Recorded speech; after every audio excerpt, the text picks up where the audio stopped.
In Lahore, it's one of the most important days in Saeed Mumtaz's life. 18-year-old Saeem is battling a mysterious condition that has caused his head to grow out of control. It's a potentially life-threatening condition, as Saeem worries his neck might snap from the increasing weight of his head. Today, for the first time, he's to be examined by a team of medical experts. It's a big and wonderful day for us. All the senior doctors at the hospital will see Saeem today.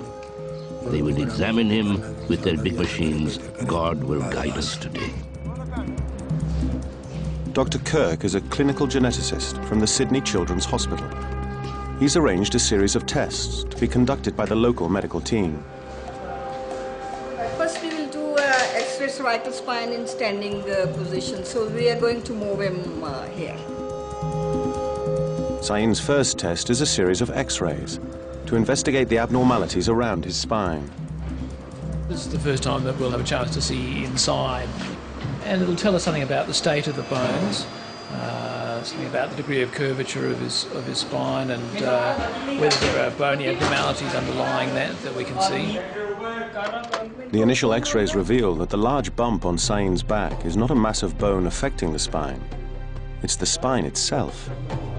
The severe curve is emphasized by a condensed mass of muscle tissue. There is very significant bifasciculosis. Yes. The apex is actually threatening on the junction. It is compressing Saeem's lungs.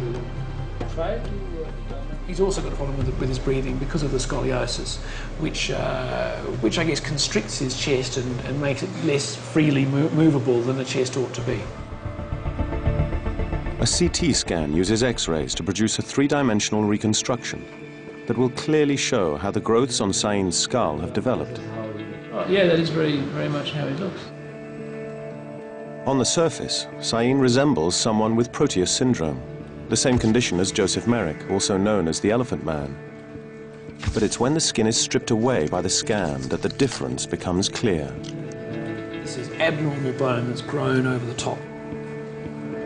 Saeem's growths are remarkably symmetrical when compared with the asymmetry of Joseph Merrick's. These are really not the radiological changes associated with Proteus syndrome, are they? No, I don't think they're supportive of that. So I think we can really rule out Proteus syndrome as a diagnosis in this man, can't we? Dr. Kirk is finally able to confirm that Saeem does not have Proteus syndrome. But frustratingly, his condition doesn't seem to fit with any other overgrowth syndrome either. The CT scan next reveals some reassuring news for Saeem. Just disregard all this around it. Yeah. This is normal. Yes. It's essentially grown onto the outside of what would have otherwise been a relatively normal skull. The white mass is the bony overgrowth around Saeem's skull.